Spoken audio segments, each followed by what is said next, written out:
I'm Barry Trammell. I'm Jenni Carlson. Welcome to the Jenni and Berry Show.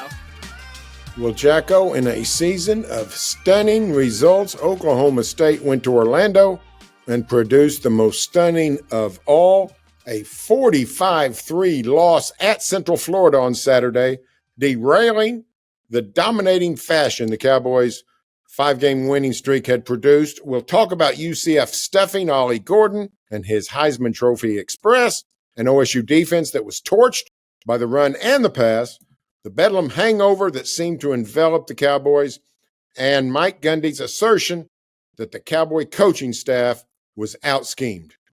But first, we want to say thanks to these sponsors for supporting the Jenni and Berry Show.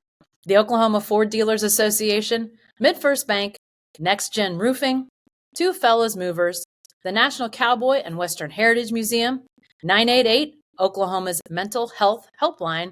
Drive into your best in Oklahoma Ford dealers today for the best deals on Ford's full lineup of trucks and SUVs. Ford is the best in Oklahoma.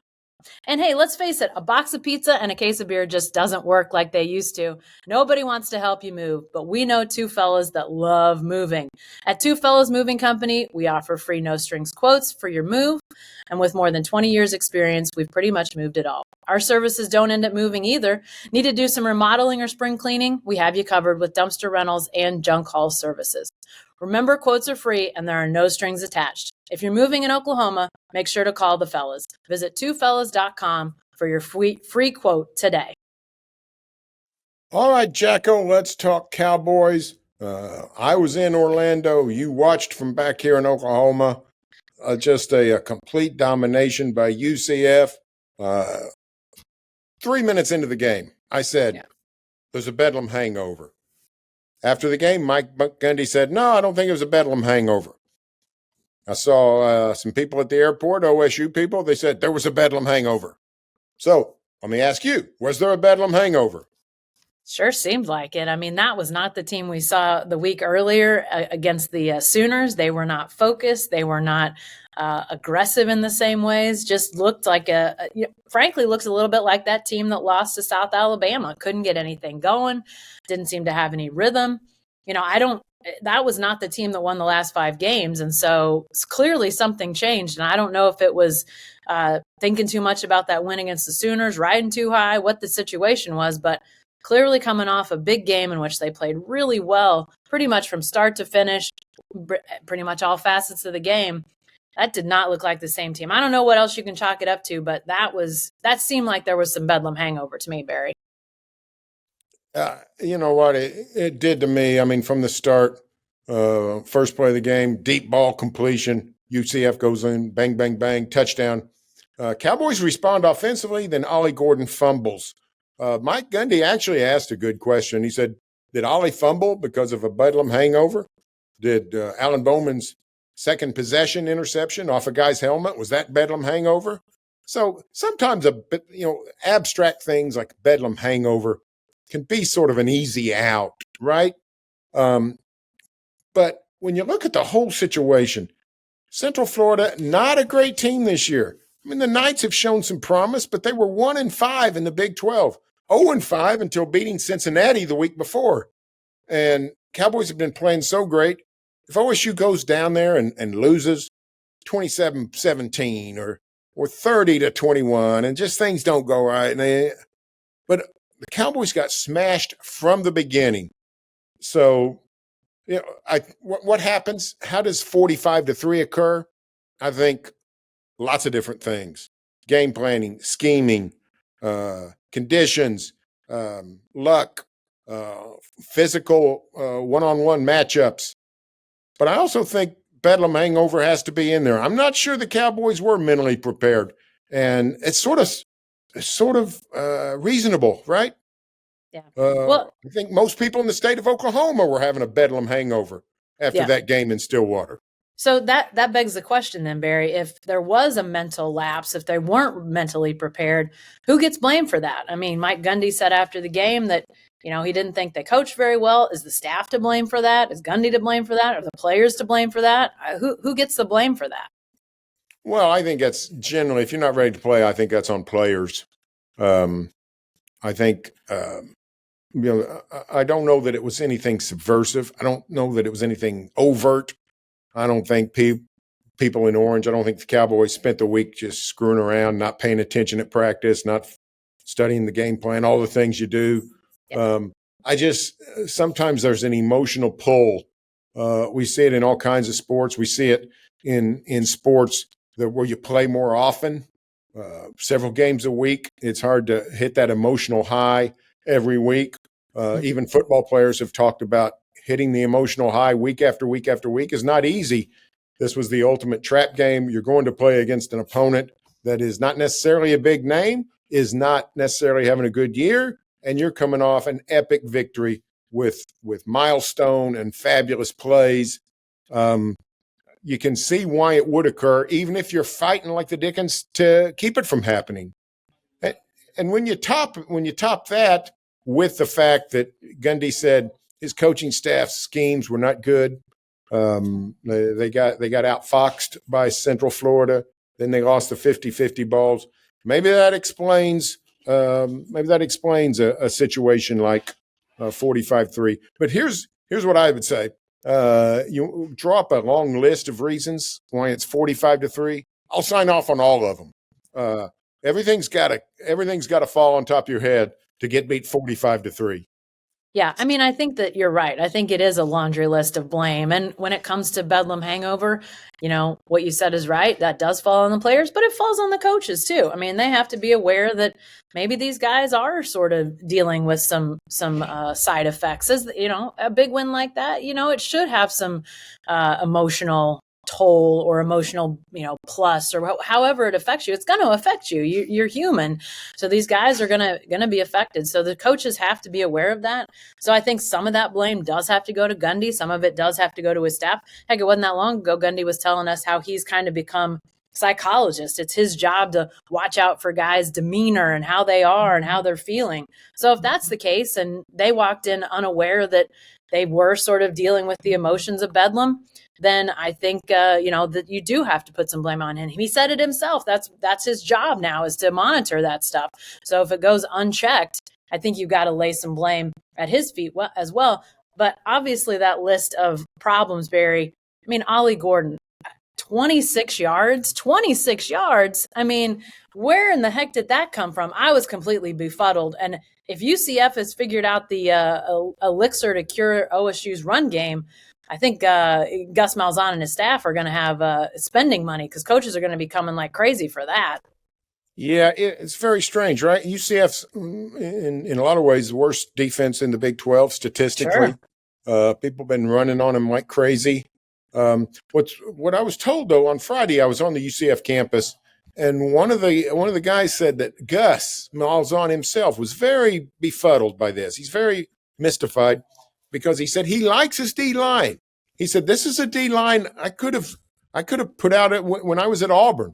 It was he thought it was an SEC caliber defensive line. Now I'm not saying it's what Georgia and Alabama have been putting out there, but he thought it was a good defensive line, and yet Big 12 offenses had been gashing it. Saturday, there's no gashing. Yeah. They did what the Sooners did. They crammed the box. They loaded the box. They said, you got to throw to beat us. Early on, Alan Bowman did threw well. I think he was 7 of 7 to start the game. But after that, the passing game just didn't work. Soon enough, the Cowboys were down 17-0. Then the rains hit. You can't throw in much of that. It was conditions very rare for any of these Cowboys that they've seen. And Alan Bowman talked about how difficult it was to pass.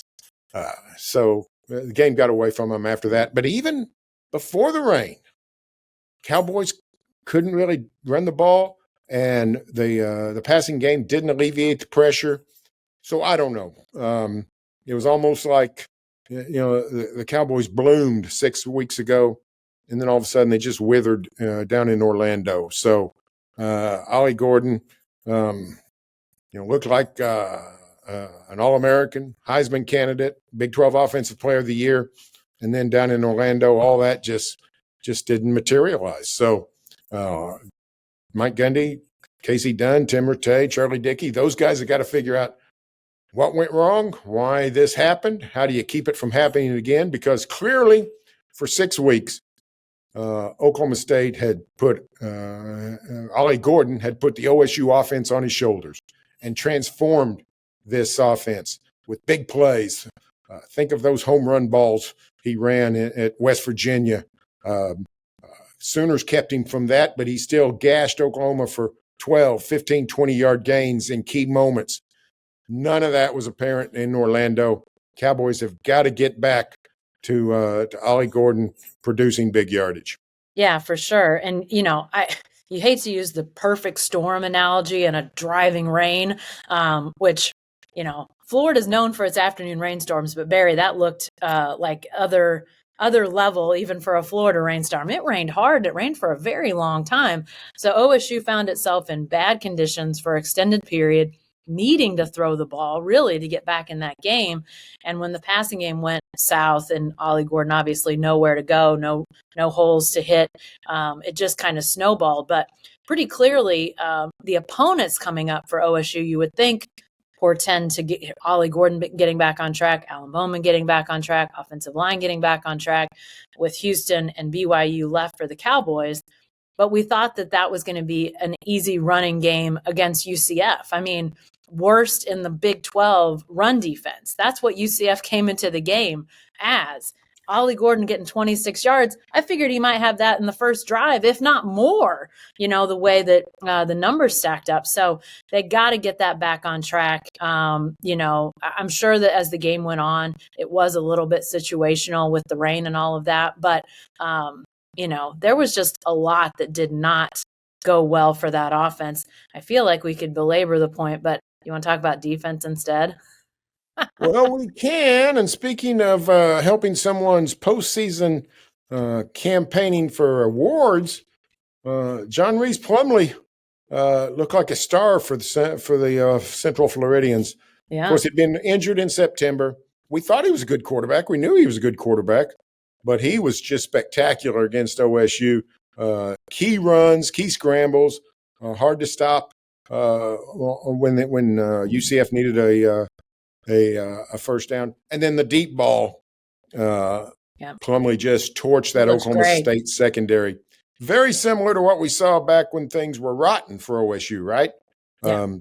Defensively. Remember, who was it? Kansas and K-State, or I can't remember. But they had the consecutive games where I think 7 touchdown passes of at least 30 yards. Yeah. And all of a sudden, back in the business of big-time deep balls for Central Florida. Just not a good day from the start. And then the running defense collapsed. Massive gashes for UCF. And, just got away. And Central Florida just sort of was in name-it-score mode. Yeah, it really was. And it was shocking to see. I mean, that game was really non-competitive for most of 3 quarters. I mean, I felt like once it got into the second quarter, we sort of knew how things were headed. OSU wasn't showing many signs of changing, both offense and defense. They were, getting beat on both sides. So, there's a lot of study that has to come out of that game. What did UCF do? What did OSU not do? How do you fix it? Because there are still goals out there for OSU, Barry. I mean, we're going to talk about Big 12 title game here in a second and whether Cowboys can still get to Arlington, but they don't get there unless they win. And, obviously coming out of Bedlam, you look at these final 3 games and you think the new Big 12 members, they haven't had success against the legacy members. These look like 3 very winnable games for OSU. Now, after what we saw last week, I still think the Cowboys are the better team at Houston. I still think they're the better team against BYU. But now the questions go back to, is this team reverting to what we saw early in the season, or can they make a quick adjustment going from, they had that off week before they hit K-State to really, propel themselves into this recent winning streak. They don't have that time this time, and they're going to have to make some on-the-fly adjustments, getting back to what was so successful for that winning streak. Clearly, they've still got a young secondary. That secondary is going to be young for the rest of the season. They're not going to be a veteran group right away, but you're going to have to figure some things out to give those guys as much help as possible to rebuild their confidence, because obviously their confidence has to be shot at this point after what happened on Saturday. So they're going to need a dose of confidence building, but clearly the reality was not good for those guys. So now the question of recovery, can OSU recover? Yes, but Barry, will they? Well, I mean, there's certainly every reason to think they can. For one thing, the schedule lightens up. Houston and Brigham Young, what you finish out with. We sort of knew, right, that even though both had a couple of wins in conference, they really weren't the caliber of team that UCF is. Central Florida was a mystery why they were 1-5 to start with. So this is two teams you ought to be able to beat. To me, the passing game, Bowman and the receivers struggling a little bit. It's to be expected. Cowboys are not deep at receiver. Bowman has his limitations. He was great in Bedlam. He can be effective, but you knew he's not going to be Mason Rudolph every Saturday. And the secondary is just going to get burned from time to time. That's going to happen. But the running game on each side, you got to get Gordon going. You can't let R.J. Harvey go for over 200 yards. It's crazy. Everybody went to Orlando thinking, somebody's going to go down there and rush for 200 yards. Somebody did, and it wasn't Ollie Gordon. So you got to fix that running game. But, yeah, the schedule is lightening up. Get by Houston, come home to play Brigham Young. Cougars are not good on the road. OSU should be in good shape. So it doesn't take a lot of fixing, but you can't play in Houston the way you did on Orlando, or you'll have serious problems. Now, Big 12 championship game, the good news is Cowboys still in great shape to get it done. They've beaten Oklahoma. They've beaten Kansas State. Those are the two teams they are most likely to be in a tie with. If OSU wins out at 7-2, it looks like Arlington, here they come. And what a phenomenal season that would be to make it to Arlington in the last year of the 14, or only year of the 14-team Big 12. So I think they can. I think they can win these two games. I think they will make it to Arlington if they do win these two games. But you got to win these two games, starting with Houston. Yeah, I really felt like the Cowboys had grasped control of their own destiny with these 3 games left after Bedlam, and I really thought that they were going to take advantage. And obviously, that this is not. I think Mike Gundy has said it before. This is not a great team that can just go out on a Saturday, not play well, and expect to win games or expect to come back in games. So I think the reality of the situation is they can lose. We saw it on Saturday. And I agree with you, Barry. I think UCF, better than their record would indicate. Coaches say that from time to time, and sometimes it's true and sometimes it's not. I think in this instance, absolutely was true. UCF not. They squandered a huge opportunity against Baylor, should have won that game, lost a 25-point lead in the fourth quarter. Just crazy that they didn't have a better record going into Saturday against OSU, but clearly a capable team. Quickly, before we get to Houston, because I don't want to talk about the Cougars before we get out of here, you mentioned the award season. I still think Ollie Gordon is the leader right now, Offensive Player of the Year. But it's an interesting debate after what we saw Saturday. Clearly, his whole body of work in the Big 12 is good, but that was not a good performance, and people are going to remember 26 yards against UCF. So I still think he's the leader in that regard, but I don't know. What do you think, Barry? Yeah, it's a good point. If he falls off, if this is what he does in the last 2 games, Right. Meager rushing yards, he won't be. Right. But he doesn't have to go for 200 yards a game. If he gets back over the 100-yard mark in Houston and back in Stillwater against Brigham Young, people will remember, hey, look what this guy did and what his production did to elevate this team. Cowboys were in the doldrums. Cowboys were having a despondent season. All of a sudden, they just mushroom into this entity that beat Kansas State, Oklahoma, West Virginia. So if Ollie Gordon can just get back somewhere in the middle, if he can do what he did in Bedlam, 133 yards or 137 yards on 33 carries, whatever it is, get in that range, he's golden. So I think he will. I just think I think the mystery team in Orlando wasn't just Oklahoma State. It was Central Florida. They should have been playing better than they have been. It all came together for them that day. So I expect the Cowboys to maybe not get back to the Bedlam high or the performance against the Kansas State. But I do think they will be competitive. I think they'll be ready. I think they will win these two games, but they'll need Ollie Gordon running pretty well to do it. I'm reasonably optimistic, shall we say, and there won't be a Bedlam hangover down in Houston. I can promise you that. Last thing, let's talk about Houston. Are you surprised at the struggles of Dana Holgorsen and his squad, Jacko? A little bit, but I did think that they were going to struggle. I think that they've got a chance over time to build a really strong program in the Big 12. They're in the state of Texas, obviously, the recruiting base, Houston itself, really being able to build around the momentum that, we've seen. Obviously their men's basketball team with Kelvin Sampson just hit a great stride, and, they're obviously competitive regardless of league. They step into the Big 12 as one of the best. So, I think football, I don't know how quickly they can follow that pattern, but I like their chances to eventually get there because of all of those factors that we've seen sort of around Cougar athletics in general. But right now it is a struggle, and I don't think those struggles end on Saturday. I think Oklahoma State goes down there, and after what we saw last week, I think Oklahoma State's going to win pretty handily on Saturday. Well, give me a prediction then. Give me a prediction.